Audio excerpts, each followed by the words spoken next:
ഓം ഭഗവതേ വാസുദേവായ. ഓം നമോ ഭഗവതേ വാസുദേവായ. ഓം അജ്ഞാനതിമിരാന്ധസ്യ ജ്ഞാനാഞ്ജനശലാകയ ചക്ഷുരുന്മീലിതം യേന തസ്മൈ ശ്രീ ഗുരുവേ നമഃ. ശ്രീചൈതന്യ മനോഭീഷ്ടം സ്ഥാപിതം യേന ഭൂതലേ സ്വയം രൂപ കഥാ മഹ്യം ദദാതി സപദാന്തികം. വന്ദേഹം ശ്രീഗുരോഃ ശ്രീയുതാപദകമലം ശ്രീഗുരൂൻ വൈഷ്ണവാം ച. ശ്രീരൂപം സാഗ്രജാതാൻ സഹഗണ രഘുനാഥാന്വിതം തം സജീവം സാദ്വൈതം സാവധൂതം പരിജനസഹിതം കൃഷ്ണചൈതന്യദേവം ശ്രീരാധാകൃഷ്ണപാദാൻ സഹഗണ ലളിതാ ശ്രീവിശാഖാന്വിതാം ച. ഹേ കൃഷ്ണ കരുണാ സിന്ധോ ദീനബന്ധു ജഗൽപദേ ഗോപേശ ഗോപികാകാന്ത ശ്രീരാധാകാന്ത നമസ്തുതേ. തപ്തകാഞ്ചന ഗൗരാംഗി ശ്രീരാധേ വൃന്ദാവനേശ്വരി വൃഷഭാനുസുതേ ദേവി പ്രണമാമി ഹരിപ്രിയേ. വാഞ്ചാകൽപതരുഭ്യശ്ച കൃപാ സിന്ധുഭ്യ ഏവ ച പതിതാനാം പാവനേഭ്യോ വൈഷ്ണവേഭ്യോ നമോ നമഃ. നമോ വിഷ്ണുപാദായ കൃഷ്ണപ്രേഷ്ഠായ ഭൂതലേ ശ്രീമദേ ഭക്തിവേദാന്ത സ്വാമിന്നിധി നാമിനെ. നമസ്തേ സരസ്വതേ ദേവേ ഗൗരവാണി പ്രചാരിണേ നിർവിശേഷ ശൂന്യവാദി പാശ്ചാത്യദേശതാരിണേ. ജയ ശ്രീകൃഷ്ണ ചൈതന്യ പ്രഭു നിത്യാനന്ദ ശ്രീ അദ്വൈത ഗദാധർ ശ്രീവാസാദി ഗൗരഭക്തവൃന്ദ. ഹരേ കൃഷ്ണ കൃഷ്ണ കൃഷ്ണ ഹരേ ഹരേ, ഹരേ രാമ രാമ രാമ ഹരേ ഹരേ.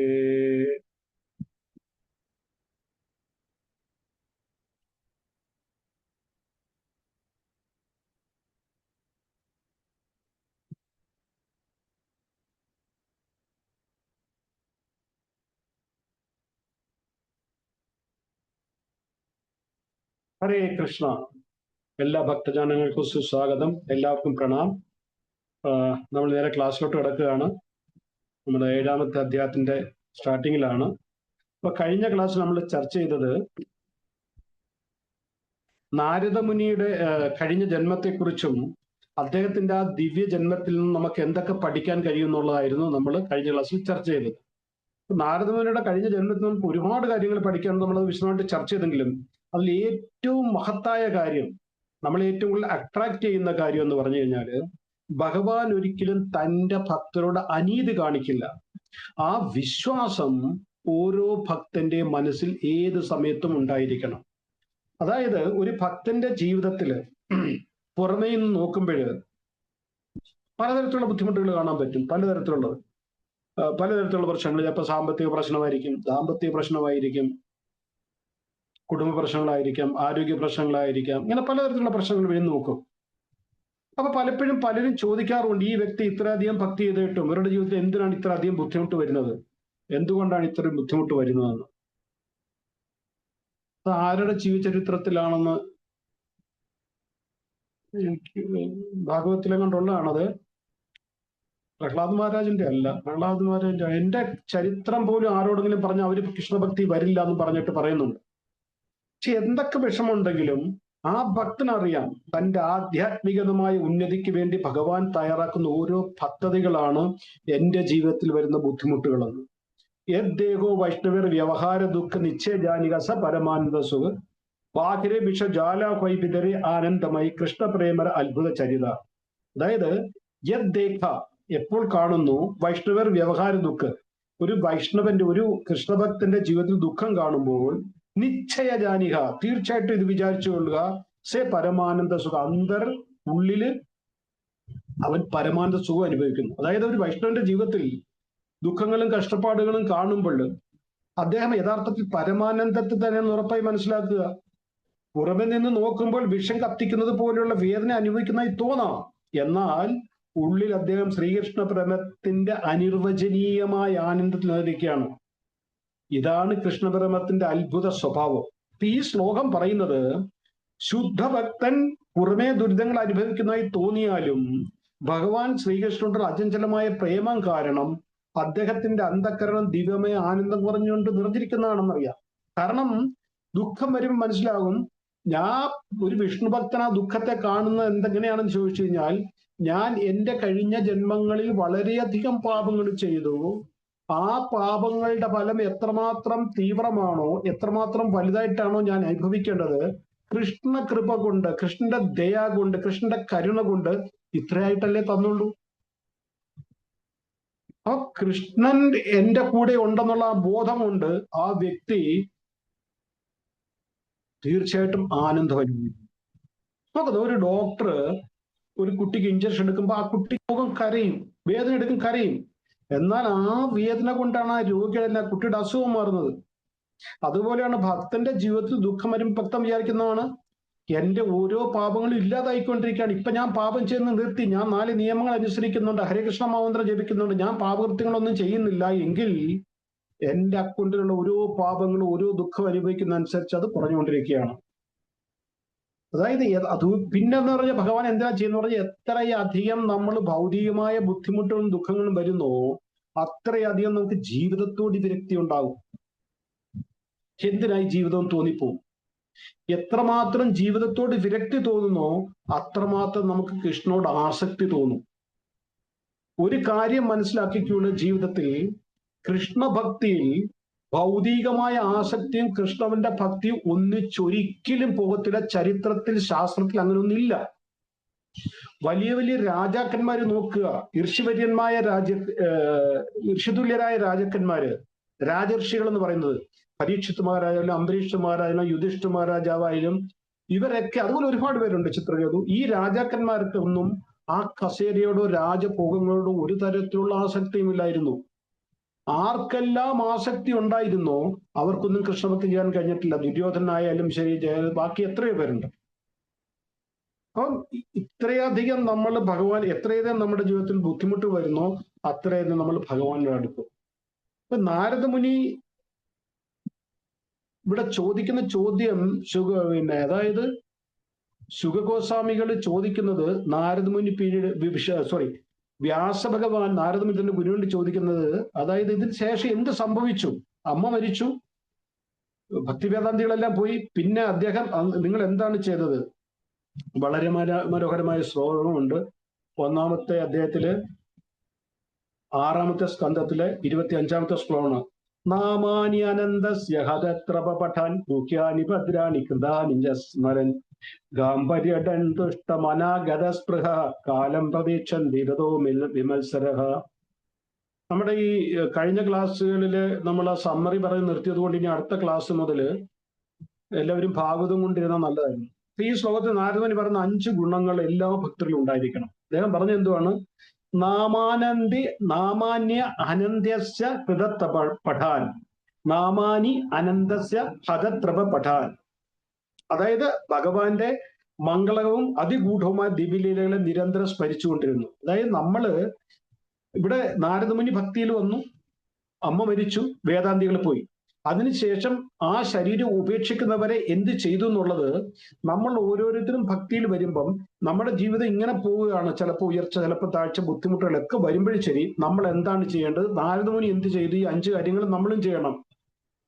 അങ്ങനെ ഉണ്ടെങ്കിൽ നമുക്ക് ഭൗതികമായിട്ടുള്ള ആസക്തി ഇല്ലാതെ ആധ്യാത്മികമായിട്ട് ഉയരാൻ കഴിയും. നാരദമുനി എന്താ ചെയ്ത്? നാമാനി അനന്തസ്യ ഹതത്രപ പഠാൻ, അതായത് ഭഗവാന്റെ മംഗളകരവും അതിഗൂഢവുമായ ദിവ്യലീലകളെ നിരന്തരം സ്മരിച്ചുകൊണ്ടിരുന്നു. സ്മരിക്കാൻ കാരണം എന്താണ്? അദ്ദേഹം അത് കേട്ടു. 4 മാസം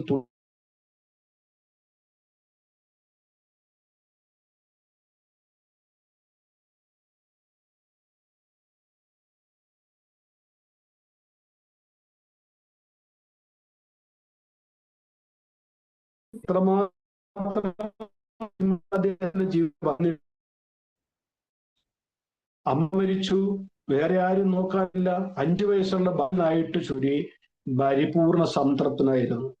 നമ്മളുടെ ജീവിതത്തിൽ അതുപോലെ എന്തെല്ലാം ബുദ്ധിമുട്ടുകൾ വന്നാലും എന്തെല്ലാം ദുഃഖങ്ങൾ വന്നാലും നമ്മൾ ചെയ്തുകൊണ്ടിരിക്കുന്ന ഭക്തി അതുപോലെ ചെയ്യുക, ഭഗവാനെ സ്മരിക്കുക, ഭഗവാന്റെ നാമം ജപിക്കുക. സംതൃപ്തി മനസ്സിൽ എപ്പോഴും ഉണ്ടാകണം. ഈ എന്തെങ്കിലും ജീവിതത്തിൽ വന്നിട്ടുണ്ടെങ്കിൽ അതിന്റെ കാരണക്കാരൻ ഞാനാണ്, ഞാൻ ചെയ്ത കർമ്മത്തിന്റെ ഫലമാണ്. അതുകൊണ്ടാണ് പദത്രപ, ഭൗതിക ആഗ്രഹങ്ങളിൽ നിന്നും വളരെ ബിൽക്കുൽ മുക്തൻ. ഒന്ന് ആലോചിച്ച് നോക്കുക, 5 വയസ്സുള്ള ബാലൻ ഭൗതികമായ ആഗ്രഹങ്ങൾ ഇല്ലെങ്കിൽ നമ്മളൊക്കെയോ? നമുക്കും ഭൗതികമായ ആഗ്രഹങ്ങൾ കുറച്ച് കുറച്ച് കൊണ്ട് വരണം. 4മത്തതോ കാലം പ്രതീക്ഷൻ, അതായത് ഈ ശരീരം ഉപേക്ഷിക്കേണ്ട സമയം വരെ ശാന്തമായിട്ട് കാത്തിരുന്നു. ആ ദിവസം വരട്ടെ, നോക്കാം. അപ്പൊ അതുവരെ അദ്ദേഹം എന്താ ചെയ്തത്? ഭഗവാന്റെ ദിവ്യമായ നാമരൂപ ഗുണലീലകളെ നിരന്തരം കീർത്തിച്ചുകൊണ്ടിരുന്നു, ശ്രവിച്ചുകൊണ്ടിരുന്നു, ജപിച്ചുകൊണ്ടിരുന്നു, സ്മരിച്ചുകൊണ്ടിരുന്നു. മനസ്സിനെ ശാന്തമാക്കി വെച്ചു. വളരെ ഭൗതിക ആഗ്രഹങ്ങളൊന്നും ഇല്ലാതാക്കി മനസ്സിൽ നിന്നും. 4, അങ്ങനെ പ്രതീക്ഷയോടെ കാത്തിരുന്നു. വിമതോ വിമത്സരഹ, ഏറ്റവും ഇമ്പോർട്ടന്റ് ആണ് വിമതോ വിമത്സരഹ. അദ്ദേഹത്തിന് മനസ്സിൽ യാതൊരു അഹങ്കാരമോ അസൂയോ യാതൊന്നുമില്ലായിരുന്നു. ഇത് ഞാൻ ഇത്ര ഡീറ്റെയിൽ ആയിട്ട് പറഞ്ഞതിന്റെ കാര്യം, ഇത് എല്ലാ ഭക്തരുടെ ഉള്ളിൽ ഈ ഗുണങ്ങൾ ഉണ്ടായിരിക്കണം. ഉണ്ടെങ്കിൽ മാത്രമേ നമുക്ക് ഭക്തിയിൽ മുമ്പോട്ട് പോകാൻ പറ്റൂ. അപ്പൊ ഇപ്രകാരം നാരദമുനി തന്റെ ഭക്തി തുടർന്നുകൊണ്ടേയിരുന്നു. അങ്ങനെ അവസാനം അദ്ദേഹത്തിന് സമയമായപ്പോൾ ഈ ഭൗതീശകർ ഉപേക്ഷിച്ചു. എന്നാൽ അടുത്ത കൽപ്പത്തിൽ പറഞ്ഞ ഒരു ബ്രഹ്മാവിന്റെ ഒരു ദിവസം കഴിയുമ്പോൾ ഇതെല്ലാം മഹാവിഷ്ണു ലയിക്കും. അടുത്ത ജന്മത്തിൽ ആ ജീവാത്മകളെല്ലാം അവരുടെ കർമ്മം അനുസരിച്ച് പുതിയ ശരീരമായിട്ടോ അല്ലെങ്കിൽ നേരത്തെ ഉള്ള ശരീരത്തിലോ വീണ്ടും സ്വീകരിക്കേണ്ടി വരും. അടുത്ത കൽപ്പത്തിൽ അദ്ദേഹം ജനിച്ചത് നാരദമുനിയായിട്ടായിരുന്നു. അതായത് ബ്രഹ്മാവിന്റെ മാനസപുത്രനായിട്ട് അദ്ദേഹം ജനിച്ചു. ഇപ്രകാരം നാരദമുനി തന്റെ ജീവിത കഥയിലൂടെ ഭക്തിയോഗത്തിന്റെ അതായത് മഹത്വം വ്യാസഭവന് പറഞ്ഞു കൊടുക്കുകയാണ്. വ്യാസഭവന് പ്രേരണ കൊടുക്കുകയാണ്. ഈ ഭക്തിയോഗം കൊണ്ട് ഒരു വ്യക്തിക്ക് ഒരൊറ്റ ജന്മം കൊണ്ട് ശ്രദ്ധയിൽ നിന്നും പ്രേമത്തിലെത്താൻ കഴിഞ്ഞു. ശ്രദ്ധ കിട്ടി, സാധുസംഗം കിട്ടി, അത് കഴിഞ്ഞപ്പോൾ അനർത്ഥ നിവൃത്തിയായി. പിന്നെ അദ്ദേഹത്തിന്റെ ജീവിതത്തിൽ ഇഷ്ട വന്നു, ഭക്തിയോട് രുചി വന്നു, ഭക്തിയോട് ആസക്തി വന്നു, ഭക്തിയിൽ ഭാവ് വന്നു. നമുക്കറിയാം ഭഗവാന് മനസ്സിൽ നിന്ന് അപ്രത്യക്ഷം അദ്ദേഹം കരഞ്ഞു, അത് ഭാവ് സ്റ്റേജാണ്. അത് കഴിഞ്ഞ് അദ്ദേഹത്തിന്റെ ഉള്ളിൽ പ്രേമം വന്നു. പിന്നെ നാരദമുനി 34-ാമത്തെ അധ്യായമാണ് ചർച്ച ചെയ്യുന്നത്. ആദ്യത്തെ 6-ാമത്തെ അധ്യായമാണ് ചർച്ച ചെയ്യുന്നത്. 34-ാം ശ്ലോകത്തിൽ നാരദമുനി പറയുന്നത് ഏതീയാതുരചിത്താനാം മാതാ സ്പർശേച്ഛയാ മുഹു ഭവസിന്ധു പ്ലവോ ദൃഷ്ട ഹരിചര്യാനുവർത്തനം. എനിക്ക് ശരിക്കും കാണാൻ പറ്റില്ല, ഇതിനകത്ത് ലൈറ്റ് ഇല്ലാത്തതുകൊണ്ട്.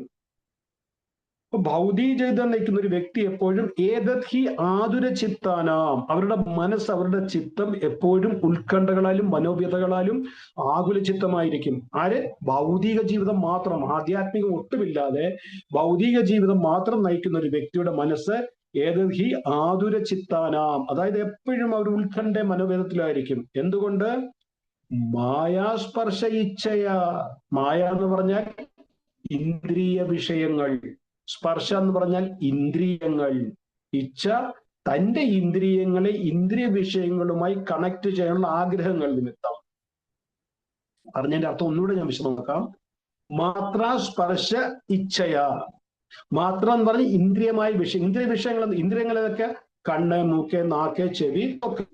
അപ്പം ഇന്ദ്രിയ വിഷയങ്ങൾ ഏതാ? കണ്ണിന്റെ എന്ന് പറയുമ്പോൾ രൂപമാണ്. ഏതെങ്കിലും രൂപം കാണുമ്പോൾ എനിക്ക് അതിനോട് ആകർഷണം തോന്നുന്നു.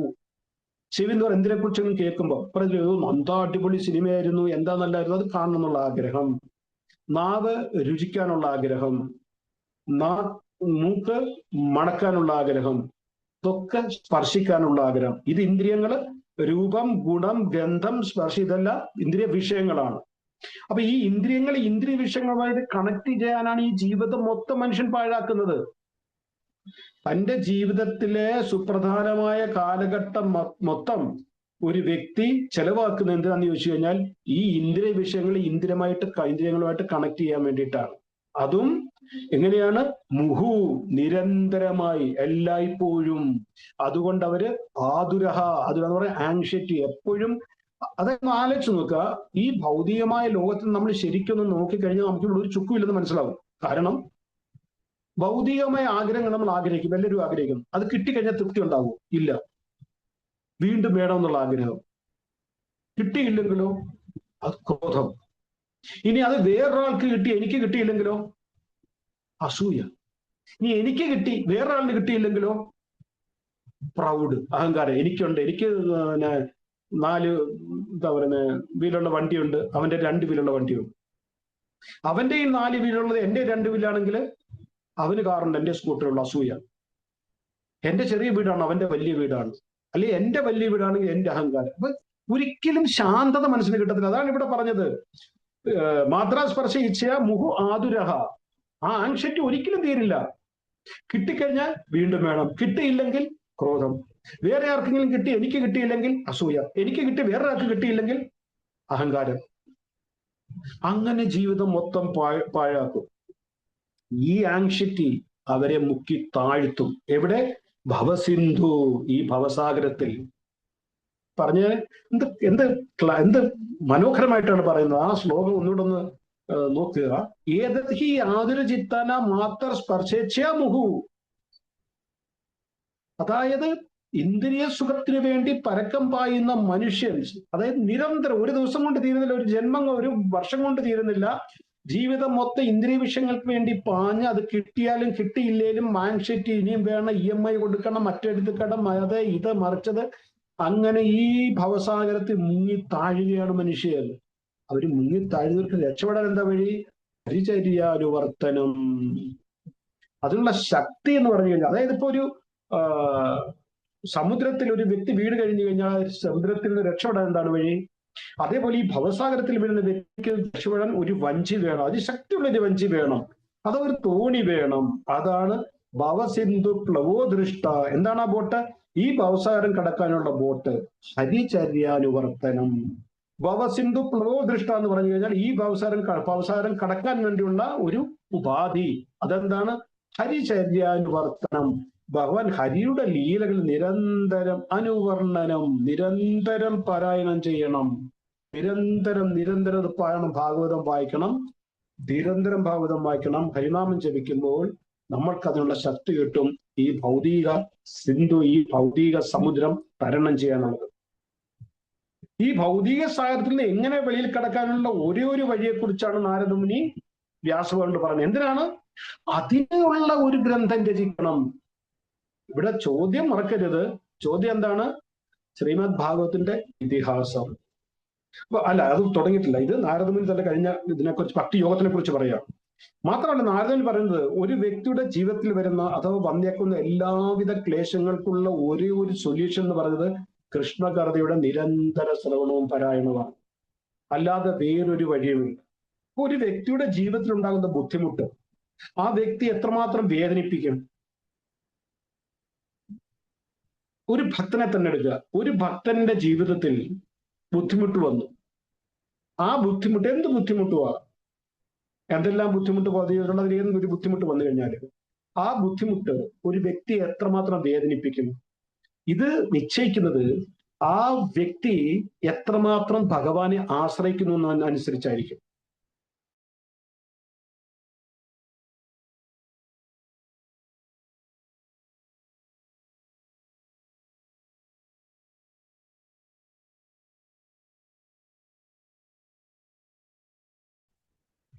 അപ്പൊ തന്റെ ഭക്തൻ വേദനിക്കരുത് എന്നുള്ളത് നമ്മളെക്കാൾ കൂടുതൽ ഭഗവാനാണ് ചിന്തിക്കുന്നത്.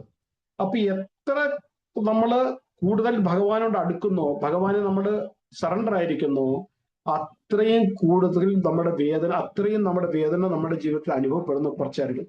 അനുഭവങ്ങൾ ഉണ്ടാകും, പക്ഷെ അനുഭവങ്ങൾ നമുക്ക് തരുന്ന വേദന, അതായത് ഒരു ഭൗതിക വ്യക്തിക്ക് കിട്ടുന്ന വേദനയേക്കാൾ, അവരുടെ മനസ്സിലുണ്ടാകുന്ന വേദനയേക്കാൾ 1000 ഇരട്ടി കുറവ് വേദനയായിരിക്കും നമുക്ക് അനുഭവപ്പെടുന്ന. അനുഭവങ്ങൾ ഒന്നായിരിക്കും, ഒരേ അനുഭവമായിരിക്കും. നമ്മുടെ ഏറ്റവും അടുത്ത ബന്ധുക്കൾ മരിച്ചു പോകാം, ആരോഗ്യപരമായ ബുദ്ധിമുട്ടാകാം, അങ്ങനെ എന്തെങ്കിലുമൊക്കെ ആകാം. എല്ലാവരുടെയും കുടുംബത്തിൽ ഉണ്ടാകുന്നുണ്ട്. പക്ഷെ ഒരു അഭക്തനെയും ഭക്തനായിട്ട് നമ്മൾ കമ്പയർ ചെയ്യുമ്പോൾ ഭക്തന്റെ ഉള്ളിലുള്ള വേദന തീവ്രത കുറവായിരിക്കും. ആ തീവ്രത എന്തിനനുസരിച്ചാണ്? പ്രൊപ്പോർഷൻ. അത് പിന്നെ ഈ ഓപ്പോസിറ്റ് പ്രൊപ്പോർഷൻ വാക്കുണ്ട് സയൻസിൽ, ഫിസിക്സിലെങ്ങാണ്ട്. അതായത് ഇവിടെ എത്ര കൂടുതൽ ഭക്തിയുണ്ടോ വേദന അത്രയും കുറവായിരിക്കും. മാനസികമായി നമ്മുടെ ആവന്തി ബ്രാഹ്മണന്റെ ഭാഗവത്തിൽ കഥ വായിച്ചു കഴിഞ്ഞാൽ അത് മനസ്സിലാവും. അപ്പൊ വ്യാസദേവന് വേണ്ട ഉപദേശങ്ങൾ കൊടുത്തതിന് ശേഷം അദ്ദേഹത്തിന് അനുഭവത്തോടെ നാരദമുനി അവിടെ നിന്നും വിടവാങ്ങി. നാരദമുനി പോയതിനു ശേഷം നാരദമുനിയിൽ നിന്ന് പ്രചോദനം ഉൾക്കൊണ്ട വ്യാസദേവ് ഭഗവാനെ ധ്യാനിച്ചുകൊണ്ട് ശ്രീമദ് ഭാഗവത്തിന്റെ രചന ആരംഭിച്ചു. ഇവിടെയാണ് ഭാഗവത്തിന്റെ ഇതിഹാസം തുടങ്ങുന്നത്. ആദ്യത്തെ ചോദ്യം ഭാഗവത്തിന്റെ ഇതിഹാസമായിരുന്നു. അപ്പൊ അതിനെക്കുറിച്ച് വളരെ മനോഹരമായിട്ട് ശുഗസ്വാമി ഏഴാമത്തെ അധ്യായം, ഏഴാമത്തെ തുടക്കം തന്നെ അതാണ്. ഏഴാമത്തെ 4-ാമത്തെ ശ്ലോകം മുതൽ പറയുന്നുണ്ട്. ഭക്തി യോഗേന മനസി സമ്യക് പ്രണിഹിതേ അമലേ അവശ്യൽ പുരുഷം പൂർണ്ണം മായാം ചത തതവാശ്രയാം. ഭക്തി യോഗേന മനസി, അദ്ദേഹത്തിന്റെ ധ്യാനത്തിൽ ഭൗതികതയുടെ ഒരു ചെറിയ ലാഞ്ചന പോലും ഇല്ലായിരുന്നു. ഭക്തിയോഗ, ആ മനസ്സിൽ ഭക്തി മാത്രമേ ഉള്ളായിരുന്നു. എന്ത് ചെയ്യാണ് അദ്ദേഹം? ഭഗവാനെ ധ്യാനിക്കുകയാണ് ആ സമയത്ത്. അത് പരിപൂർണമായിട്ടും ആധ്യാത്മമായിരുന്നു. മാത്രമല്ല സമ്യക് പ്രണിഹിതേ അമലേ, വ്യാസദേവന്റെ ധ്യാനം പരിപൂർണ്ണ, സമ്യക് പരിപൂർണമായിട്ടും പ്രണഹിതേ ദൃഢമായിരുന്നു. നമ്മളൊക്കെ ധ്യാനിക്കാനിരിക്കുമ്പോൾ, ധ്യാനം ജപിക്കാനിരിക്കുമ്പോൾ എത്രമാത്രം ദൃഢമുണ്ടെന്ന് നമുക്കറിയാം. ഭാഗവതം കഴിഞ്ഞിട്ട്, ഭാഗവതത്തിന്റെ എപ്പോഴാ തീരുന്ന എനിക്കറിയില്ല, 12 സ്കന്ധം തീർന്നു കഴിയുമ്പോൾ നമുക്ക് നാമജപത്തിനെ കുറിച്ചും ചർച്ച ചെയ്യാം. അപ്പൊ ഇവിടെ 2 കാര്യങ്ങളാണ് പറഞ്ഞത്. ഒന്ന്, ഭക്തി യോഗേന മനസ്സി സമ്യക് പ്രണിഹിതേ അമലേ, അതായത് അദ്ദേഹത്തിന്റെ മനസ്സിൽ ഭക്തി മാത്രമേ ഉള്ളായിരുന്നു. ഭഗവാനെ ധ്യാനിക്കാതിരുന്നപ്പോൾ അത് പരിപൂർണമായിരുന്നു, സമ്യക് പരിപൂർണമായിരുന്നു. പ്രണിഹിതേ ദൃഢമായിരുന്നു. അമലേ, അമലേ എന്ന് പറഞ്ഞു കഴിഞ്ഞാൽ ഭൗതികമായ ആഗ്രഹമില്ലാതെ. അപ്പൊ ഇപ്രകാരം ഭൗതിക മലിനതകളില്ലാതെ, അതാണ് അമലേ എന്ന് പറയുന്നത്. മനസ്സിനെ പൂർണ്ണമായി ഏകരഗരമാക്കിക്കൊണ്ട് ഭഗവാനെ ധ്യാനിച്ചപ്പോൾ എന്താണ് സംഭവിച്ചത്? അവശ്യാൽ പുരുഷം പൂർണ്ണം, പൂർണ്ണ പുരുഷോത്തം ഭഗവാൻ അദ്ദേഹത്തിന് ഹൃദയത്തിൽ ദർശനം കൊടുത്തു. പൂർണ്ണ പുരുഷം ഭഗവാന്റെ ദർശനം അദ്ദേഹത്തിന് ഹൃദയത്തിൽ ലഭിച്ചു. അപ്പൊ ഇവിടെ എടുത്തു പറയേണ്ട കാര്യം എന്ന് പറഞ്ഞാൽ, ആദ്യത്തെ വരി സമ്യക് പ്രണിഹിതേ അമലേ, ഭൗതികതയുടെ യാതൊരുവിധ ലാഞ്ചനമില്ല. അമല എന്ന് പറഞ്ഞു കഴിഞ്ഞാൽ നല്ലത്, മലം എന്ന് പറഞ്ഞാൽ സ്പർശിക്കാൻ പാടില്ലാത്തത്. ഇപ്പൊ ഭൗതികതയുടെ യാതൊരുവിധ ലാഞ്ചനമില്ലാതെ, അതായത് ഭഗവാന്റെ ഭക്തിയിൽ ഭൗതികമായ ആഗ്രഹങ്ങൾക്ക് യാതൊരുവിധ സ്ഥാനവുമില്ല. നമുക്ക് കൃഷ്ണന്റെ ഒരു പേരാണ് പ്രപന്ന പാരിജാത്, അതായത് പാരിജാത പുഷ്പം. അതിനകത്ത് ഇഷ്ടം പോലെ തേനുണ്ട്. ഇപ്പൊ ഈ വണ്ടുകളുടെ ജോലി എന്താ? രാവിലെ മുതൽ രാത്രി വരെ, അത് വൈകുന്നേരം വരെ അതിങ്ങനെ കറങ്ങി ഓരോ പൂരും കയറും, തേൻ ശേഖരിക്കും, അതിനാവശ്യമുള്ള തേൻ കൊണ്ട് കൊടുക്കും. പക്ഷെ ഏതെങ്കിലും ഒരു വണ്ടിന് അല്ലെങ്കിൽ തേനീച്ചയ്ക്കായാലും പാരിജാത പുഷ്പം കിട്ടിക്കഴിഞ്ഞു കഴിഞ്ഞാൽ പിന്നെ അത് ബാക്കിയുള്ള പൂക്കളിൽ പോകേണ്ട ആവശ്യമില്ല. കാരണം അതിന് അത്രമാത്രം തേൻ അതിൽ നിന്ന് കിട്ടും. അപ്പൊ ഭഗവാനെ പ്രപന്ന പാരിജ എന്ന് വിളിക്കുന്ന ഏതൊരു വ്യക്തിയുടെ ജീവിതത്തിൽ കൃഷ്ണനെ കിട്ടുന്നു, കൃഷ്ണൻ ലഭിക്കുന്നു, ആ വ്യക്തിക്ക് വേറെ എങ്ങും ഒന്നിനു വേണ്ടി പോകേണ്ട കാര്യമില്ല. ഒരു ദേവീദേവതയുടെ അടുക്കലും പോകേണ്ട കാര്യമില്ല, ഒരു ജ്യോതിഷിയുടെ അടുക്കലും പോകേണ്ട കാര്യമില്ല, ഒരു മന്ത്രവാദിയുടെ അടുക്കലും പോകേണ്ട കാര്യമില്ല, ഒന്നിനും വേണ്ടി പോകേണ്ട കാര്യമില്ല. കാരണം ഈ സൃഷ്ടിയിൽ എന്തെല്ലാം ശക്തികളുണ്ടോ, ഏതെല്ലാം ശക്തികളുണ്ടോ, ആ ശക്തികളെല്ലാം കൃഷ്ണന്റെ ആജ്ഞ അനുസരിച്ച്, കൃഷ്ണന്റെ ഇച്ഛ അനുസരിച്ചുമാണ് പ്രവർത്തിക്കുന്നത്. അപ്പൊ ഏതെങ്കിലും ഒരു വ്യക്തിയുടെ ഉള്ളിൽ കൃഷ്ണാവബോധം വന്നു കഴിഞ്ഞാൽ, കൃഷ്ണഭക്തി വന്നു കഴിഞ്ഞാൽ, ആ വ്യക്തിക്ക് വേണ്ടതെല്ലാം എന്താണ് കൃഷ്ണൻ ആഗ്രഹിക്കുന്നത്, അത് ആ ശക്തികളെല്ലാം പ്രൊവൈഡ് ചെയ്തിരിക്കും. 2, ഈ നമ്മൾ എവിടൊക്കെ പോയി തല്ലിയാലും ശരി, കൃഷ്ണൻ ആഗ്രഹിക്കാതെ നമുക്ക് കിട്ടത്തുമില്ല. അപ്പൊ ഭഗവാന്റെ പേരാണ് പ്രപന്ന പാരിജാത്. അപ്പൊ ഭൗതികമായി യാതൊരുവിധ ആഗ്രഹവും ലക്ഷ്യം ഒരു ഭക്തന്റെ ജീവിതത്തിൽ വരാൻ പാടില്ല. ഇവിടെ വ്യാസദേവന്റെ ഉള്ളിൽ ഭഗവാൻ പ്രകടമാകാനുള്ള ഏറ്റവും പ്രധാന കാരണം എന്തായിരുന്നു? അദ്ദേഹം പരിപൂർണമായിട്ടും ആധ്യാത്മികമായിട്ടാണ് ധ്യാനിച്ചത്. മാത്രമല്ല അവിടെ നമ്മൾ ഇത് മനസ്സിലാക്കേണ്ട ഏറ്റവും വലിയ കാര്യം എന്ന് പറഞ്ഞാൽ, നമ്മള് പ്രത്യേകിച്ച് ജപിക്കാതിരിക്കുമ്പോൾ, ജപം എന്ന് പറഞ്ഞ എന്തുവാണ്? ഭഗവാൻ ഭഗവത്ഗീതയില് 10-ാമത്തെ അധ്യായത്തില് വിഭൂതി യോഗം, ഭഗവാന്റെ വിഭൂതികൾ വർണ്ണിക്കുമ്പം 10-ാമത്തെ അധ്യായത്തിലാണ് 25-ാമത്തെ ദിവസം എന്താ പറഞ്ഞത്? യജ്ഞാനാം ജപയജ്ഞോസ്മി, യജ്ഞങ്ങളിൽ ഞാൻ യപയജ്ഞമാണ്, യാഗം. നമ്മൾ മലയാളത്തിൽ യാഗം എന്ന് പറയും. ഏതെല്ലാം യാഗങ്ങളുണ്ടോ, എത്രയോ യാഗങ്ങളുണ്ട്, ഒരുപാട് യാഗങ്ങളുണ്ട്. ഈ യാഗങ്ങളിൽ വെച്ച് ഏറ്റവും ഭഗവാന് പ്രിയപ്പെട്ട യാഗം എന്തുവാണ്? ജപയജ്ഞം. സത്യസന്ധമായിട്ട് നമ്മളോട് തന്നെ ചോദിച്ചു കഴിഞ്ഞാൽ, നമ്മൾ നാമം ജപിക്കാൻ ഇരിക്കുന്നത് ആ ഒരു ഭാവത്തോടു കൂടിയാണോ? ഞാനൊരു യാഗം ചെയ്യാൻ പോവാണ്, കൈകളും കാലുകളും ശുദ്ധമാക്കുക. നമ്മള് തുളസി മഹാറാണിക്ക് വെള്ളം ഒഴിക്കുമ്പം ആചമനം ചെയ്തിട്ടല്ലേ വെള്ളം ഒഴിക്കുന്നത്? നമ്മൾ ബീഡ് ബാഗ്, അതായത് ഇനിഷ്യേറ്റഡ് ബീഡ് തുളസിയാണ്. അതിൽ സ്പർശിക്കാൻ പോകുമ്പോൾ നമ്മൾ ആചമനം ചെയ്യാറുണ്ടോ? ജസ്റ്റ് കൈ കഴുകാറുണ്ടോ? ഹരിഭക്തി വിലാസത്തിൽ പറയുന്നുണ്ടത്. എത്ര ഭക്തിയോടും എത്ര ശ്രദ്ധയോടും മാലയെ തൊടണം, മാല എങ്ങനെ വെക്കണം, ബീഡ് ബാഗ് എവിടെ വെക്കണം, എങ്ങനെ വെക്കാൻ പാടില്ല, കഴുത്തിൽ എങ്ങനെ ഇടണം, കഴുത്തിലിട്ടുകൊണ്ട് നൃത്തം ചെയ്യാൻ പാടില്ല, ഇതൊക്കെ ഹരിഭക്തി വിലാസത്തിൽ പറയുന്നുണ്ട്. ഞാൻ അതാ പറഞ്ഞ ഭാഗവതം കഴിയുമ്പോൾ നമുക്ക് വേണമെങ്കിൽ അതിനെക്കുറിച്ച് ചർച്ച ചെയ്യാം. ഹരിനാമത്തിന്റെ മഹത്വം, ജപിക്കേണ്ടത് എങ്ങനെയാണ്, എവിടെയാണ് ഇരിക്കേണ്ടത്. 2 മണിക്കൂർ നമുക്ക് ഈ പ്രപഞ്ചത്തിൽ വേറെ ആരുമായിട്ടൊരു കണക്ഷൻ പാടില്ല, പരിപൂർണമായിട്ട് ഭഗവാനുമായിട്ട്. മനസ്സ് പോകും, മനസ്സിന്റെ സ്വഭാവമാണ് പോകേണ്ടത്. നമ്മൾ പ്യുവർ അല്ല. പ്യുവർ ആയിരുന്നെങ്കിൽ നമ്മൾ ഇവിടെ കാണത്തില്ലായിരുന്നു. പക്ഷെ ആ മനസ്സിനെ തിരിച്ചു കൊണ്ടുവരണം. വേണം 16 മാല കഴിഞ്ഞിട്ടല്ല മനസ്സ് വരേണ്ടത്. മനസ്സ് പോവും, മനസ്സിനെ തിരിച്ചു കൊണ്ടുവരണം. മനസ്സ് പോവും, തിരിച്ചു. അതാണ് ഭഗവാൻ ഗീതയെ പറഞ്ഞ അഭ്യാസേന കൗന്ദേയ. അർജുനൻ പറഞ്ഞ എന്തുവാണ്? എനിക്ക് ഈ വായുവിനെ പിടിച്ചു നിർത്താൻ പറ്റും, പക്ഷെ എന്റെ മനസ്സിനെ എനിക്ക് നിർത്താൻ പറ്റുന്നില്ല. കൃഷ്ണ, എന്താണ് ചെയ്യേണ്ടത്? ഭഗവാൻ പറഞ്ഞില്ല, ശരി ഞാൻ അനുകരിക്കാൻ നീ ചെയ്തോളാം. എന്റെ ഭഗവാൻ പറഞ്ഞ അഭ്യാസേന കൗന്ദേയ. അപ്പൊ അഭ്യാസം എന്തുവാണ്? പോകുന്ന മനസ്സിനെ തിരിച്ചു കൊണ്ടുവരണം, ശബ്ദത്തിൽ കേന്ദ്രീകരിക്കണം മനസ്സിനെ. 2, ആ സമയത്ത് മൊബൈൽ അടുത്ത് വെക്കരുത്. ഞാൻ ഈ അടുത്ത സമയത്ത് ഗുരുമഹാരാജിന്റെ ഗ്രൂപ്പിൽ എന്റെ ക്ലാസ്സിൽ ഞാൻ പറഞ്ഞത്, മൊബൈലിനെ ഞാൻ ആരായിട്ട് കാണുന്ന വെച്ചാൽ ഒന്നിൽ തന്നെ അസുരനായിട്ട് കാണാം, അല്ലെങ്കിൽ അപ്സരയായിട്ട് കാണാം. കാരണം കഴിഞ്ഞ യുഗങ്ങളിൽ ഇവരുടെ രണ്ടുപേരുടെ ജോലി എന്തുമായിരുന്നു? വലിയ വലിയ സന്യാസിമാരുടെ തപസ് മുടക്കുകയില്ലാതെ. ഒന്നി അസുരന്മാർ വന്ന് ഈ യജ്ഞകുണ്ടത്തിൽ വെള്ളം ഒഴിക്കും, അവരെ തല്ലി ഓടിക്കും. അല്ലെ അപ്സര വന്ന് നൃത്തം ചെയ്തിട്ട് അവരുടെ തപസ് മുടക്കും. അതേപോലെയാണ് മൊബൈൽ അടുത്ത് വെച്ചുകൊണ്ട് നാമം ജപിച്ചു കഴിഞ്ഞു ആരെങ്കിലും വിളിക്കും, അപ്പോൾ എടുക്കും. 2 മണിക്കൂർ മൊബൈൽ സൈലൻസിൽ സ്വിച്ച് ഓഫ് ചെയ്ത് വെച്ചാൽ ഈ ലോകത്തിൽ എന്ത് സംഭവിക്കും പറ? നമ്മൾ നരേന്ദ്രമോദി ഒന്നും അല്ലല്ലോ പാകിസ്ഥാൻ പട്ടാളം ഇന്ത്യയിൽ കയറി chief of the army staff ഒക്കെ വിളിക്കുകയാണ്, സാറേ എന്ത് ചെയ്യണം നമ്മളോട് ആരും ചോദിക്കില്ല. 2 മണിക്കൂർ കഴിഞ്ഞിട്ട് ചെയ്താൽ മതി. ഞാൻ വെളുപ്പിൽ അമ്പലത്തിൽ പോകുമ്പോൾ ആ സമയത്ത് ഞാൻ മൊബൈൽ സൈലൻസ് വെച്ച് ബാഗിൽ വെക്കും. ഞാൻ 11 മണിക്ക് എന്റെ ജപം കഴിയും. ഞാൻ അന്നേരം എടുത്ത് നോക്കും എത്ര മിസ് കോളുകൾ, 3-4 കാണും. അപ്പൊ അവരെ തിരിച്ചു വിളിക്കും. എന്ത് സംഭവിക്കുന്നത്? ഒരിക്കലും മൊബൈൽ അടുത്ത് വെച്ചുകൊണ്ട് നാമം ജപിക്കരുത്, അത് ഡിസ്റ്റർബാണ്. 2, വീട്ടിലുള്ളവരോട് പറയാം, ഞാൻ ഈ മണിക്കൂർ ഇത്രയും സമയം ജപിക്കുക, നിങ്ങൾക്ക് എന്തെങ്കിലും വേണം ചോദിച്ചോ, അല്ലെങ്കിൽ ഇവിടെ ഇപ്പോൾ എടുത്ത് കഴിച്ചോളൂ, ഇനി എന്നെ ശല്യം ചെയ്യും. ഒന്നിച്ച് 2 മണിക്കൂർ ഇരിക്കുകയാണെങ്കിൽ 1 മണിക്കൂർ ഇരിക്കുക. പക്ഷെ ആ സമയത്ത് കഥ അടച്ച് റൂമിലിരുന്ന് നല്ല ശാന്തമായ മനസ്സിനെ അത് തുടങ്ങുമ്പോൾ തന്നെ പ്രാർത്ഥിക്കുക ഭഗവാനോട്, ഗുരുമഹാരാജിനോട്, പ്രഭുപാദിനോട്, നിത്യാനന്ദ പ്രഭുവിനോട് പ്രാർത്ഥിക്കുക. ജപം കഴിയുമ്പോൾ പ്രാർത്ഥിക്കുക. ജപം കഴിയുമ്പോൾ നമ്മൾ ചിന്തിക്കുക, ഇന്ന് ഞാൻ എൻ്റെ ജപത്തിൽ എന്തായിരുന്നു എനിക്ക് ബുദ്ധിമുട്ട്, ഞാൻ ഉറങ്ങിപ്പോയോ, അല്ലെങ്കിൽ എൻ്റെ ശ്രദ്ധ വിട്ടുപോയോ, നാളെ അത് റിപ്പീറ്റ് ചെയ്യരുത്. ഇവിടെ അതാണ് വ്യാസ ഭഗവാൻ ചെയ്തത്. അതുകൊണ്ടാണ് അദ്ദേഹത്തിന്റെ മനസ്സിൽ ഹൃദയത്തിൽ ഭഗവാൻ പ്രകടമായി, നമ്മുടെ ഹൃദയത്തിൽ പ്രകടമാകാത്തത്. ഓരോ സ്റ്റേജ് കഴിയുമ്പോഴും നമുക്ക് ഭക്തിയിൽ മുമ്പോട്ട് പോകണമെങ്കിൽ ഇതൊക്കെ നമ്മൾ വളരെ സ്ട്രിക്റ്റ് ആയിട്ട് ഫോളോ ചെയ്യണം. വളരെ സ്ട്രിക്റ്റ് ആയിട്ട് ഫോളോ ചെയ്യണം. എങ്കിൽ മാത്രമേ നമുക്ക് മുമ്പോട്ട് പോകാൻ പറ്റുള്ളൂ. അത് ഏറ്റവും ഇമ്പോർട്ടൻ്റ് നാമജപം, സ്പഷ്ടമായിട്ട് ജപിക്കുക. ഇത് ഇല്ലേ, 16 മാല അങ്ങ് തലയ്ക്കകത്ത് പിടിച്ച് മത്ത് പിടിച്ചിരിക്കണം. 16 ആരുടെ 16 ചോദിച്ചു. അതായത് നല്ല കഴുത്ത് ഞെരിച്ച് കൊല്ലുന്നുണ്ട്. 16 മാല ഞാൻ ജപിച്ച് കഴുത്തു. 17 ആയി കഴിഞ്ഞാൽ ടെൻഷനാണ്.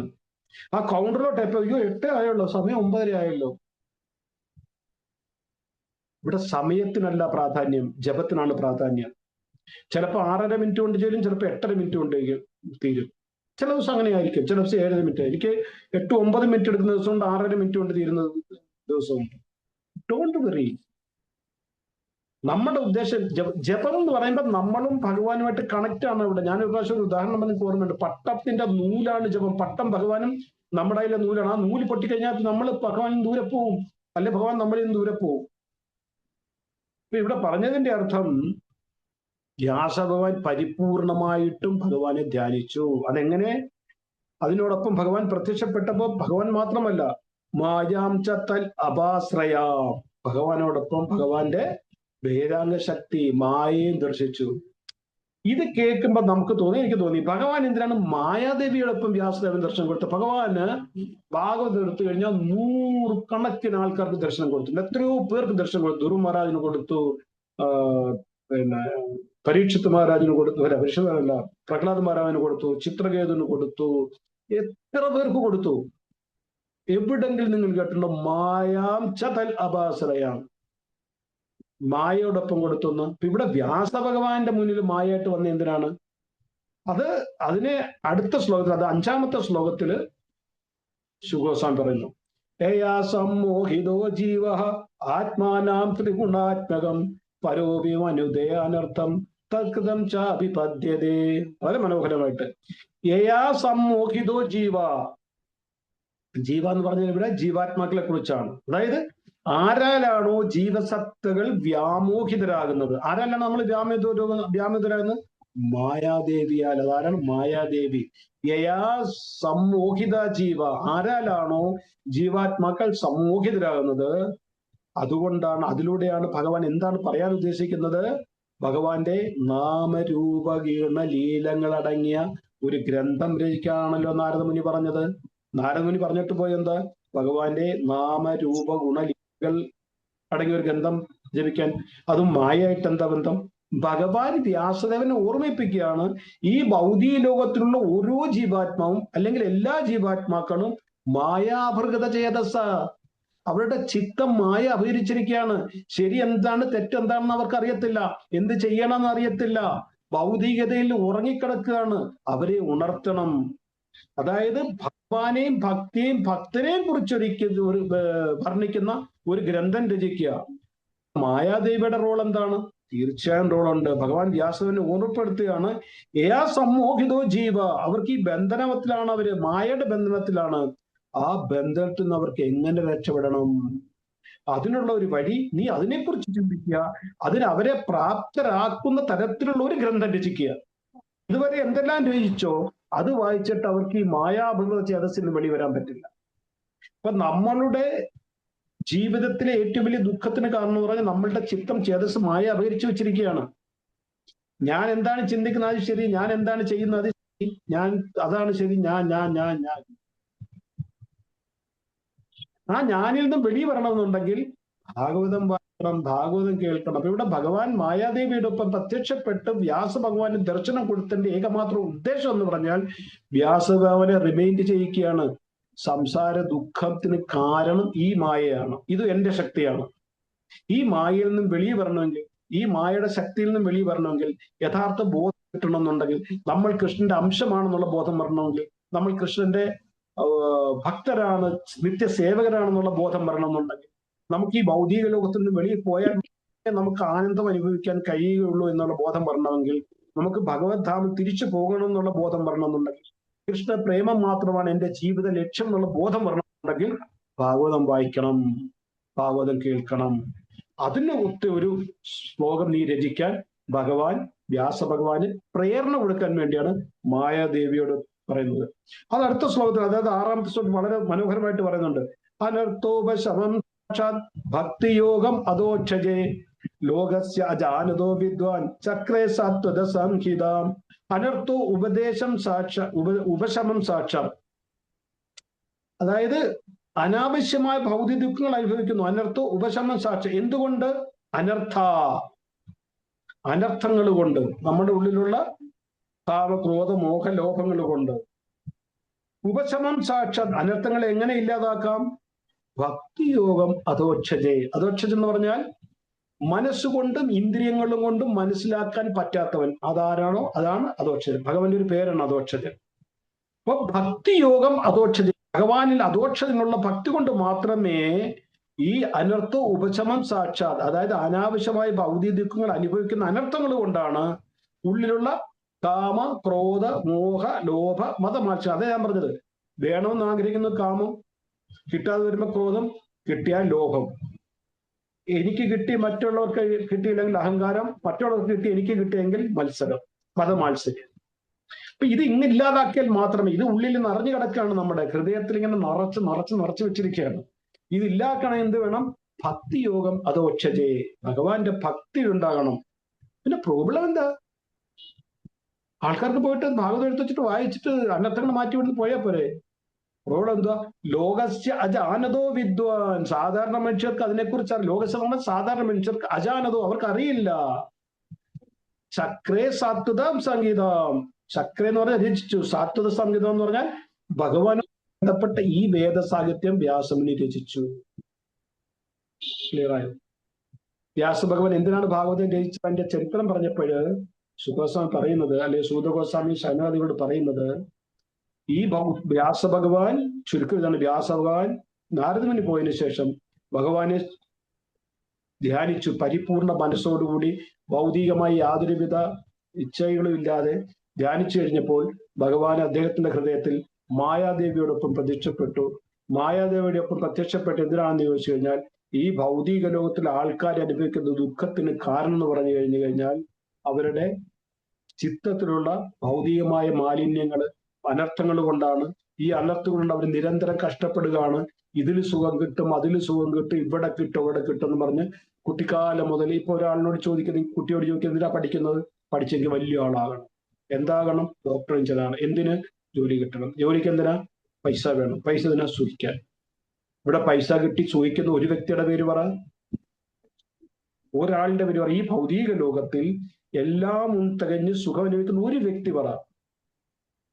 എല്ലാം ആരോഗ്യമുണ്ട്, അസുഖമില്ല, സമ്പത്തുണ്ട്, നല്ല ഭാര്യയുണ്ട്, നല്ല മക്കളുണ്ടെങ്കിൽ സുഖമാണോ?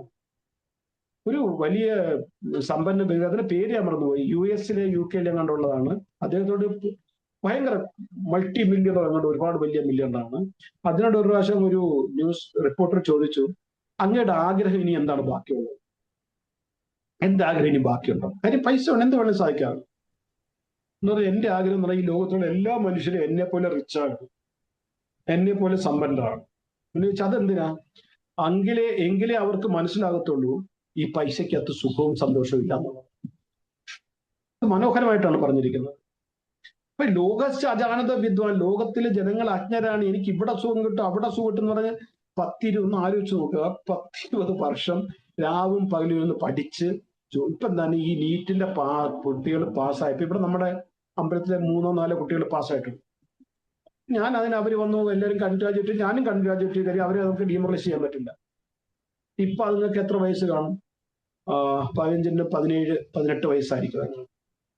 ഇനി 5 വർഷത്തെ കോഴ്സ്, 5 വർഷം കഴിഞ്ഞപ്പോൾ അത് ഈ 17 വർഷം ഉറങ്ങിയിട്ടില്ല, ഉറങ്ങാൻ പഠിച്ചു. ഇനി 5 വർഷം ഉറങ്ങാൻ പറ്റില്ല. അത് കഴിയുമ്പോൾ 22, 21 മാസമായി കഴിഞ്ഞാൽ പിന്നെ പ്രാക്ടീസ്, പിന്നെ 24 മണിക്കൂർ ജോലിയുടെ ടെൻഷൻ. അത് കഴിഞ്ഞ് വിവാഹം കഴിച്ചു കഴിഞ്ഞാൽ പിന്നെ അത് കഴിഞ്ഞിട്ട് എന്തുവാ നേടിയത്? മനസ്സമാധാനം എന്നുള്ളത് എവിടെയാ കിട്ടുന്നത്? ഈ ഭൗതിക ലോകത്തെ. അതിനെക്കുറിച്ച് അറിവില്ലാതെ അതിനുവേണ്ടി നമ്മൾ കഷ്ടപ്പെടുന്നു. അതിനെക്കുറിച്ചാണ് ഇവിടെ ലോകസ്യ അജാനതോ വിദ്വാൻ. അതായത് മനുഷ്യർക്ക് അതിനെക്കുറിച്ച് അറിയില്ല. ആ അറിവ് തിരിച്ചു കൊണ്ടുവരാൻ വേണ്ടി ചക്രേ സാത്വത സംഹിത, ഭഗവാനുമായി ബന്ധപ്പെട്ട ഈ വേദസാഹിത്യം ശ്രീമദ് ഭാഗവതം വ്യാസഭഗവാൻ രചിച്ചു. ഏകമാത്ര ഉദ്ദേശം എന്തുവാണ്? സാധാരണ മനുഷ്യരുടെ ഉള്ളിൽ ഈ ബോധം കൊണ്ടുവരാൻ. അതായത് നീ ഈ ഭൗതിക ലോകത്തിൽ അനുഭവിക്കുന്ന ദുഃഖങ്ങൾക്ക് ശമനം, നിന്റെ ഉള്ളിലുള്ള അനർത്ഥങ്ങൾ ശമിച്ചാൽ മാത്രമേ പറ്റൂ. അതിന് ഭഗവാന്റെ നാമരൂപ ഗുണലീലകൾ നിരന്തരം കേൾക്കണം. ഇതൊരു ക്ലീനിങ് പ്രോസസ്സാണ്. ഇതൊരു പ്രോഗ്രസീവ് പ്രോസസ്സാണ്. പ്രോഗ്രസീവ് എന്ന് പറഞ്ഞു കഴിഞ്ഞാൽ ക്രമേണ വളരെ വളരെ ചെറുതായിട്ടാണ് പ്രോഗ്രസ് ചെയ്യുന്നത്. നമുക്ക് മനസ്സിലാകും പ്രോഗ്രസ് ചെയ്യുന്നത്. നമ്മുടെ ഉള്ളിലുള്ള ആഗ്രഹങ്ങൾ കുറയുന്നു, ക്രോധങ്ങൾ കുറയുന്നു, നമുക്ക് കൂടുതൽ അറ്റാച്ച്മെന്റ് ഭഗവാനോട് തോന്നുന്നു. അങ്ങനെ നമുക്ക് ഭഗവാനോട് കൂടുതൽ പ്രേമം തോന്നുന്നു. അതിന്റെ അർത്ഥം നമ്മൾ ക്രമേണ, അതായത് ഇപ്പൊ ഒരു ലക്ഷക്കണക്കിന്, 10,000-കണക്കിന്, ലക്ഷക്കണക്കിന് വർഷങ്ങൾ കൊണ്ട് നമ്മൾ സ്വരൂപിച്ച് കൂട്ടിയ അനർത്ഥങ്ങൾ ഒരു 5-10 വർഷം കൊണ്ട് പോകുമെന്ന് വിചാരിച്ചു കഴിഞ്ഞാൽ അത് വിഡ്ഢിത്തരമാണ്. പോവില്ല, അങ്ങനെ സമയമെടുക്കും. പക്ഷെ നിരന്തരം നമ്മൾ ശ്രമിച്ചു കഴിഞ്ഞാൽ, ആത്മാർത്ഥമായിട്ട് പരിശ്രമിച്ചു കഴിഞ്ഞാൽ നമുക്ക് ഈ ജന്മത്തിൽ തന്നെ അത് സാധിക്കാൻ പറ്റും. No doubt at all. അതാണ് നമുക്ക് നാരദമുനിയുടെ ജീവിതത്തിൽ നിന്ന് പഠിക്കാനുള്ളത്. ശ്രദ്ധയിൽ നിന്നും അദ്ദേഹം പ്രേമത്തിൽ എത്തിയത് ഈ ഒരൊറ്റ ജീവിത കാലഘട്ടം കൊണ്ടാണ്, കുറഞ്ഞ വർഷങ്ങൾ കൊണ്ടാണ്. അജാമിളുടെ ജീവിതത്തിൽ 12 വർഷം കൊണ്ടാണ് അജാമിൾ ആ ലെവലിലെത്തിയത്. അതായത് യമദൂതന്മാര് വിട്ടിട്ട് പോയി കഴിഞ്ഞു കഴിഞ്ഞപ്പോൾ വിഷ്ണുദൂതന്മാരും കൊണ്ടുപോയില്ലല്ലോ. കാരണം എന്തായിരുന്നു? ശുദ്ധ ഭക്തി ഇല്ലായിരുന്നു. പേര് വിളിച്ചു നാരായണൻ, പക്ഷെ ഭക്തി ഇല്ലായിരുന്നു. അപ്പൊ പറഞ്ഞു, ഇനി നീ എന്തെങ്കിലും അപ്പൊ അദ്ദേഹം കാശിയിൽ പോയിട്ട് 12 വർഷം ഒരു ഗുരുവിന്റെ കീഴിൽ ഭക്തി യോഗം ചെയ്തിട്ടാണ് പിന്നെ വൈകുണ്ഠ ലോകങ്ങളിൽ പോയത്. 12 വർഷം കൊണ്ട് അജാമിലിന് കഴിയുമെങ്കിൽ, 5 വർഷം കൊണ്ട് ധ്രുവ മഹാരാജിന് കഴിയുമെങ്കിൽ, 5 വർഷം കൊണ്ട് പ്രഹ്ലാദ മഹാരാജിന് കഴിയുമെങ്കിൽ, 5 വർഷം കൊണ്ട് ഇവിടെ നാരദമുനിക്ക് കഴിയുമെങ്കിൽ, നമുക്കെന്തുകൊണ്ട് കഴിയില്ല? കഴിയണം, അതിനുവേണ്ടി പ്രവർത്തിക്കണം, അങ്ങനെ വിശ്വാസം വേണം. ആത്മാർത്ഥമായ പരിശ്രമം വേണം. ഈ ജന്മത്തിൽ അടുത്ത ജന്മത്തിൽ പോയി കഴിഞ്ഞാൽ ഒന്നും നടക്കില്ല. അപ്പൊ ഈ 3 ശ്ലോകങ്ങളുടെ കൺക്ലൂഷൻ എന്താണെന്ന് ചോദിച്ചാൽ, 4-ാം അധ്യായത്തിന്റെ സ്റ്റാർട്ടിങ്ങിൽ ശൗനകാദികൾ ചോദിച്ച ചോദ്യമായിരുന്നു ശ്രീമദ് ഭാഗവത്തിന്റെ ഇതിഹാസം. ആ ഇതിഹാസം എന്ന് പറഞ്ഞത്. അപ്പൊ അതിനോടൊപ്പം തന്നെ സൂതഗോസ്വാമി 7-ാമത്തെ അധ്യായത്തിൽ സൂതഗോസ്വാമി അതിന് മറുപടി പറയുകയാണ്. ശ്രീമദ് ഭാഗവത്തിന്റെ ഇതിഹാസം ആരാണ് ജയിച്ചത്, എന്തിനാണ് ജയിച്ചത്, എങ്ങനെയാണ് ജയിച്ചത്. അതിനോടൊപ്പം ഭൗതിക ലോകത്തെ ജീവാത്മാക്കളുടെ ദുഃഖത്തിന് ശമനം വരുത്താനുള്ള ഏക പോംവഴി ഭക്തിയോഗമാണെന്നും, എന്നാൽ അതിനെക്കുറിച്ച് സാധാരണ ജനങ്ങൾക്ക് വിശ്വാസം ബോധമില്ലെന്നും, അതിനുവേണ്ടിയാണ് ശ്രീമദ് ഭാഗവതം രചിച്ചതെന്നും അദ്ദേഹം പറയുന്നു. അപ്പൊ ഇനി ഭാഗവതം രചിച്ചു, ഭാഗവതം കേൾക്കുന്നു, അതുകൊണ്ട് എന്താണ് പ്രയോജനം? അതാണ് അടുത്ത ശ്ലോകത്തിൽ പറയുന്നത്. അല്ലെങ്കിൽ ജീവാത്മാക്കളുടെ ദുഃഖത്തിന് ശമനം എങ്ങനെയാണ് ഉണ്ടാകുന്നത്? ഇവിടെ നമ്മുടെ ബേസിക് അടിസ്ഥാനമായ കാര്യം എന്താണ്? ഭൗതിക ലോകത്തിലെ ദുഃഖത്തിൽ നിന്ന് മോചനം വേണം. അപ്പൊ ശ്രീമദ് ഭാഗവത്തിന്റെ ശ്രവണം കൊണ്ട് എങ്ങനെയാണ് ദുഃഖത്തിൽ വരുന്നത്? അടുത്ത ശ്ലോകത്തിൽ പറയുന്നത്, 7-ാമത്തെ ശ്ലോകത്തില് യസ്യാം വൈ ശ്രൂയമാണായാം കൃഷ്ണേ പരമപുരുഷേ ഭക്തി പദ്യതേ പുംസ ശോകമോഹ ഭയാഭക. യസ്യാം വൈ ശ്രൂയമാണായാം, വ്യാസദേവനാൽ രചിക്കപ്പെട്ട ഈ ഭാഗവതം ശ്രവിക്കുകയാണെങ്കിൽ കൃഷ്ണേ പരമപുരുഷേ ഭക്തിർ ഉത്പദ്യതേ.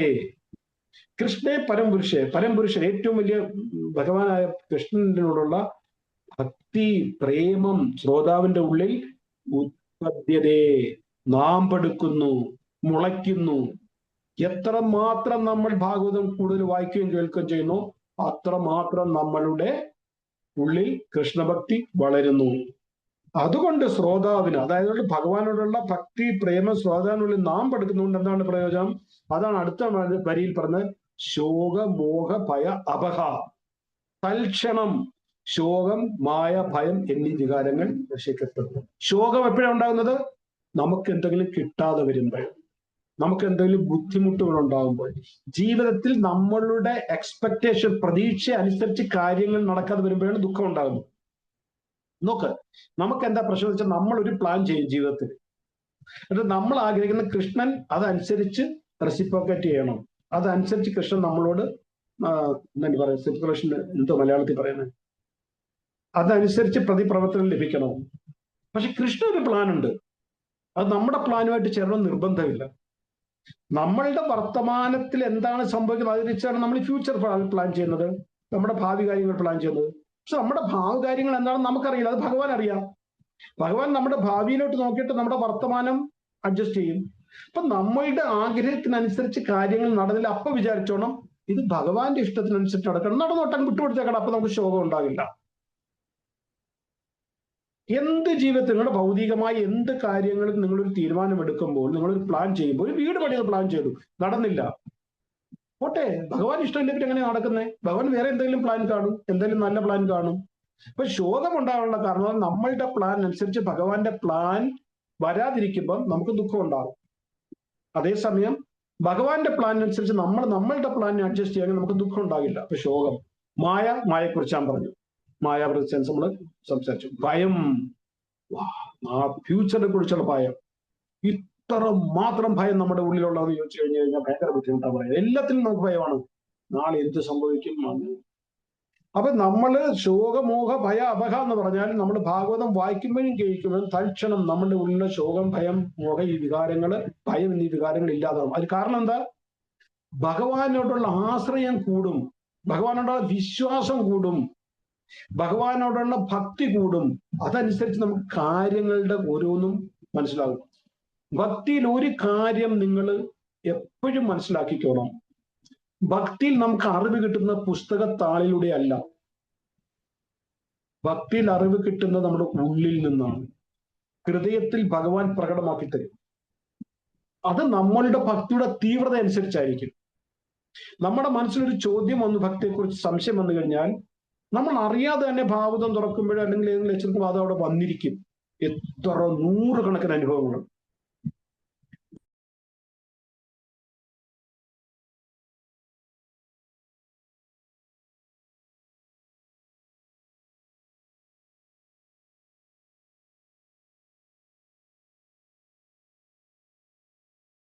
ഉദാഹരണം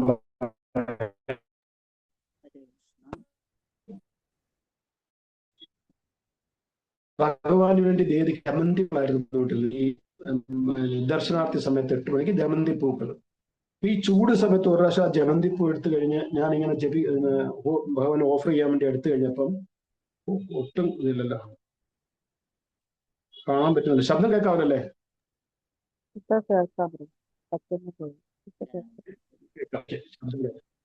ഭഗവാന് വേണ്ടി ഓഫർ ചെയ്യാൻ എടുത്തു കഴിഞ്ഞപ്പം അത് പിന്നെ അതായത് മാർക്കറ്റിൽ വരുന്ന ഒരു ദിവസം മുമ്പ് പറിച്ച പൂവാണ്. മാർക്കറ്റിൽ വന്നതിന് ശേഷം അത് അവിഞ്ഞ് ഇവിടെ കൊണ്ടുവന്ന് അമ്പലത്തിൽ കൊണ്ടുപോയപ്പോ ഇവിടെ ഒത്തിരി പൂ വേണം. ഒരു ദിവസം എങ്ങനെയായാലും ഒരു 2000 രൂപയ്ക്ക് അടുത്ത് പൂ വരുന്നുണ്ട്. അപ്പൊ ഈ പൂ വാങ്ങാൻ ഓരോ ദിവസം ഓരോ വ്യക്തികളാണ് പോകുന്നത്. 7 ദിവസം 7 പേര് മാർക്കറ്റില്, പൂ മാർക്കറ്റ് ഉണ്ട് അവിടെ. അതിനെ ഡീറ്റെയിൽ ചെയ്യുന്നു, അവർക്ക് പൈസ കൊടുത്തയക്കുന്ന ഒരു ഡിവോട്ടി, ഒരു ബ്രഹ്മചാരി ഡീറ്റെയിൽ ഉണ്ട്. അപ്പൊ ഈ പൂ എടുത്ത് എനിക്ക് ഭഗവാൻ ഓഫർ ചെയ്യാൻ പറ്റില്ല. സത്യം പറഞ്ഞ എന്റെ കണ്ണ് അറിയുമായിരുന്നു, ഈ അങ്ങനെ പൂവ് ഓഫർ ചെയ്യുക, അതിനകത്ത് പുഴുണ്ട് അല്ലെങ്കിൽ ഏതെങ്കിലും എന്തായി പാടി. അപ്പൊ ഞാൻ ആ പ്രഭുജിയോട് ചോദിച്ചു, ഇത് മാറ്റാൻ പറ്റില്ല. പറഞ്ഞു ഇത് ഭയങ്കര ചെലവാണ്, പൂവിന് ഒരുപാട് വിലയാണ്, ഇത് ഏറ്റവും സസ്തയാണ്, ഇതുകൊണ്ടാണ് വാങ്ങിക്കുന്നത്, ഒന്നിച്ച് വാങ്ങിക്കുന്നില്ല 50 രൂപയ്ക്കൊക്കെ കിട്ടുന്നത്. ഇപ്പൊ ഞാൻ ചോദിച്ചു, ഒരു ദിവസം പൂ ഭഗവാൻ നേരിക്കാൻ മാത്രമുള്ള പൂവ അല്ല പിന്നെ അൾട്ടറിനകത്ത് പൂജയ്ക്ക് വേണ്ടിയുള്ള പൂവ് അങ്ങനെ എത്ര രൂപയാകും? അത് 100, 150, 150 രൂപയ്ക്ക് അടുത്താവും. ഞാൻ പറഞ്ഞു ഞാൻ തരാം, പക്ഷെ ഭഗവാൻ ഈ പൂ ഓഫർ ചെയ്യരുത്. അപ്പൊ അതുകൊണ്ട് 1 വർഷത്തേക്കുണ്ടായി കാണും, അതുകൊണ്ട് നല്ല പൂ വരുന്നുണ്ട്, എല്ലാ മാസവും എത്ര പൈസ വേണം അത് ഞാൻ കൊടുക്കുന്നുണ്ട് പറയുമല്ല, അതിന്റെ ഇത് ഞാൻ പറയാം. അപ്പൊ ഒരാഴ്ച 2 ആഴ്ച മുമ്പ് ആ പുതിയ നല്ല പൂവാണ് ഇപ്പൊ വരുന്നത്. ജമന്തി വരാറില്ല, ജണ്ടു വരാറില്ല, നല്ല പൂക്കളാണ്, മാല കെട്ടാൻ പറ്റുന്ന പൂ വരുന്നു. എന്നിട്ട് എനിക്കൊരു തൃപ്തി വരുന്നില്ല. എനിക്ക് ഭഗവാന് സുഗന്ധിത് ഫുൾ ഓഫർ ചെയ്യാൻ ഭയങ്കര ആഗ്രഹം. അപ്പൊ പൂ വാങ്ങിക്കാൻ പോകുന്ന ആളിന്റെ എക്സ്ട്രാ പൈസ കൊടുത്ത് ഞാൻ പറയാം, എനിക്ക് ഇവിടെ ഒരു മഞ്ഞ പൂ കിട്ടും നീളമുള്ള, അതിന് ഇവിടെ സോൺ ചാമ്പാലം കൊണ്ട് ഭയങ്കര മണമാണ് അത്, അല്ലെങ്കിൽ റോസാപ്പൂ അല്ലെ താമരപ്പൂ വാങ്ങിച്ചുകൊണ്ട് വരാൻ പറയും. അപ്പൊ അത് ഓഫർ ചെയ്യും. ഇപ്പൊ ഒരു ദിവസം കിട്ടിയില്ല. മനസ്സിന് വിഷമമുണ്ടാകും. ഞാൻ മനസ്സിൽ വിചാരിക്കുന്നതാണ്, ഇന്ന് ഭഗവാന് അത് വേണ്ട, ഭഗവാന്റെ ഇഷ്ടമാണ്, അല്ലെങ്കിൽ എന്തുകൊണ്ട് ഞാൻ ഓർത്തില്ല ആ പോയ വ്യക്തിയോട് പറയാൻ, അല്ലെ അത് എന്തുകൊണ്ട് മാർക്കറ്റിൽ കിട്ടിയില്ല. ഞാനൊരു ചെറിയ ഉദാഹരണമാണ് പറഞ്ഞത്. അപ്പൊ നമ്മുടെ ജീവിതത്തിൽ വരുന്ന ചെറുതും വലുതുമായ കാര്യങ്ങൾ ഇങ്ങനെ വരുമ്പം നമ്മളത് ഭഗവാനുമായിട്ട് കണക്ട് ചെയ്യണം. ഭഗവാന്റെ ഇഷ്ടമാണെങ്കിൽ നമുക്ക് എന്ത് ചെയ്യാൻ പറ്റും? ഒന്നും ചെയ്യാൻ പറ്റില്ല. പക്ഷെ അന്നേരം ഞാൻ ആദ്യം പറഞ്ഞ ഒരു കാര്യം ഓർമ്മയാണോ? ആദ്യം സ്റ്റാർട്ടിങ്ങിൽ ഞാൻ പറഞ്ഞല്ലോ, എന്താണ് ആദ്യം പറഞ്ഞത്? ആർക്കെങ്കിലും ഓർമ്മയുണ്ടെന്ന് ആദ്യം ഞാൻ പറഞ്ഞ എന്താണ്? ഒരു വിശ്വാസത്തിനെ കുറിച്ച് പറഞ്ഞായിരുന്നു. സ്റ്റാർട്ടിങ്ങിൽ ഞാൻ പറഞ്ഞായിരുന്നു, നാരദമുനിയായിട്ട് ബന്ധപ്പെട്ട് പറഞ്ഞായിരുന്നു. എല്ലാവർക്കും ഭഗവാൻ നമ്മളെ കാക്കുമെന്നുള്ള ഒരു വിശ്വാസം, ഭഗവാൻ നമ്മളെ കാത്തുരക്ഷിക്കുന്നുള്ള ഒരു വിശ്വാസം. അതായത് ഭഗവാൻ നമ്മളുടെ അനീതി കാണിക്കില്ല, ഇൻജസ്റ്റിസ് കാണിക്കില്ല. കാരണം നമ്മള് പിന്നെ ഹിരണ്യകശിപു കംസനൊന്നും അല്ലല്ലോ. ചെറിയ ചെറിയ തെറ്റുകളും കുറ്റങ്ങളും നമ്മുടെ ഉണ്ടെന്ന് ഭഗവാൻ അറിയാം. അതിനല്ലേ ഭഗവാൻ നമുക്ക് ഭക്തി തന്നത്. നമ്മൾ ഈ ഭൗതിക ലോകത്തിലായതുകൊണ്ട് നമുക്ക് ചെറിയ ചെറിയ കുറ്റങ്ങളും തെറ്റുകളുണ്ട്. ആ കുറ്റങ്ങളിലുള്ള കുറ്റബോധവും നമുക്കുണ്ട്. ചെറിയ ചെറിയ തെറ്റുകൾ ചെയ്യുമ്പോൾ നമുക്ക് വളരെയധികം കുറ്റബോധം തോന്നുന്നുണ്ട്. ആ കുറ്റബോധം മതി ഭഗവാന്. ഇവൻ കുറ്റബോധം ഉണ്ടല്ലോ എന്ന്.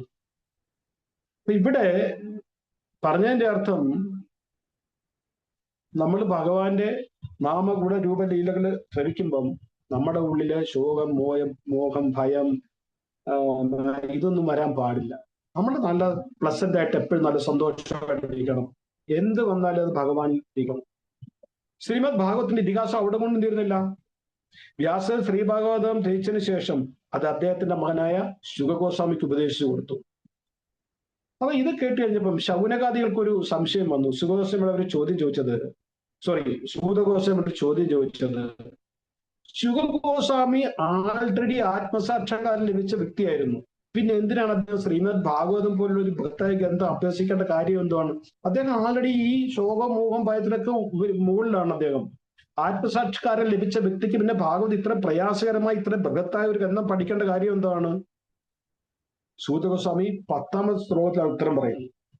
അതായത് ആത്മാരാമന്മാരായ വ്യക്തികളാണെങ്കിൽ കൂടി അവർക്ക് ഭഗവാന്റെ ശുദ്ധ ഭക്തി സേവനത്തിനായിട്ട് ആഗ്രഹമുണ്ട്. ആത്മാരാമൻ ശുദ്ധഭക്തനാണെന്ന് നിർബന്ധമില്ല. ശുദ്ധഭക്തൻ ആത്മാരാമനായിരിക്കും, പക്ഷെ ആത്മാരാമൻ ശുദ്ധഭക്തനാണെന്ന് നിർബന്ധമില്ല. 10ാമത്തെ ശ്ലോകത്തിൽ പറയുന്നത് ശുദ്ധഭക്തനാകാനുള്ള ഒരു അഭിലാഷം അദ്ദേഹത്തിനുണ്ടായിരുന്നു. അപ്പം മുക്താത്മാക്കളെ പോലും ഭാഗവതം ആകർഷിക്കുന്നുണ്ട്. നമ്മൾ ബദ്ധാത്മാക്കളാണ്. മുക്താത്മാക്കൾ എന്ന് പറഞ്ഞാൽ ജ്ഞാനയോഗത്തിലൂടെ, കർമ്മയോഗത്തിലൂടെ, ധ്യാനയോഗത്തിലൂടെ മുക്താത്മാക്കളായെങ്കിലും ശരി, അവർക്ക് ഭക്തിയോഗം വേണം. നമുക്കറിയാം, ശുഗോസ്വാമി ജനിച്ച് ഉടൻ തന്നെ വീട് വിട്ട് ഇറങ്ങിപ്പോയി.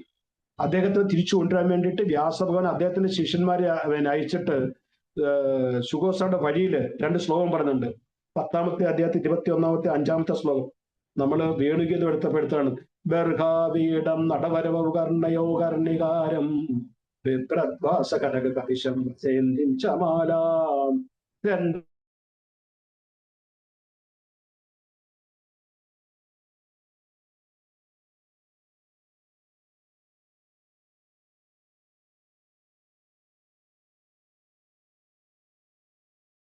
ജയന്തി മാല ചൂടി തന്റെ അധരാമൃതം കൊണ്ട് വേണുവിന്റെ ദ്വാരങ്ങളിൽ നിറച്ചുകൊണ്ട് ഗോപാലന്മാരോടൊപ്പം തന്റെ പാദസ്പർശനത്താൽ മനോഹരമായ വൃന്ദാവനത്തിലേക്ക് ശ്രീകൃഷ്ണൻ പ്രവേശിച്ചു. ഇതൊക്കെ വളരെ വളരെ വിശദമായിട്ട് നമ്മൾ വേണുഗാനത്തിൽ ചർച്ച ചെയ്തതാണ്.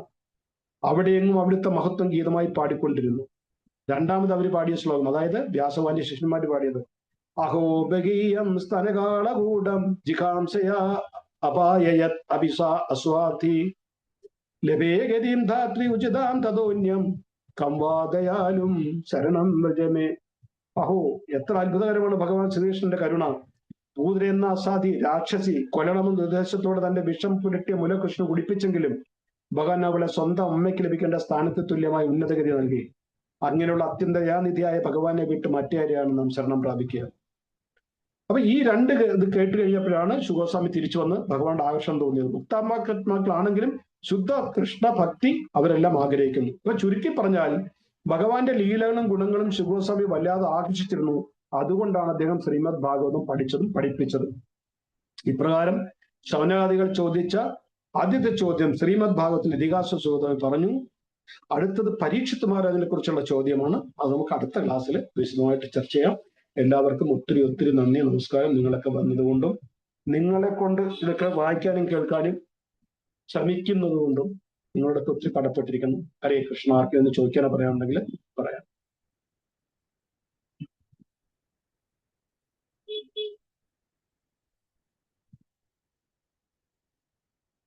ഹരേ കൃഷ്ണ.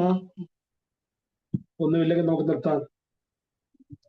ഹരേ കൃഷ്ണ. ഹരേ കൃഷ്ണ ഹരേ ഹരേ. ഉണ്ടോ എല്ലാവരും ചോദിക്കാം? ഹരേ രാമ രാമ രാമ ഹരേ ഹരേ. താങ്ക് യു പ്രഭു. ഹരേ കൃഷ്ണ. പ്രണാം പ്രഭു. ഹരേ കൃഷ്ണ. പ്രഭു ഇപ്പൊ പറഞ്ഞ ആ ശ്ലോകം ഏത് സ്കന്ധത്തിലായിരുന്നു? അഹോബഗീയം. അഹോബഗീയം 3:2:23. താങ്ക് യു പ്രഭു. ഹരേ കൃഷ്ണ. ഹരേ കൃഷ്ണ. അപ്പൊ എല്ലാവർക്കും ഒത്തിരി ഒത്തിരി നമസ്കാരം. അടുത്ത ആഴ്ച നമുക്ക് പരീക്ഷിത് മഹാരാജാവിന്റെ വളരെ മനോഹരമായ ജനനവും അതിനെക്കുറിച്ചൊക്കെ ചർച്ച ചെയ്യാം. ഹരേ കൃഷ്ണ.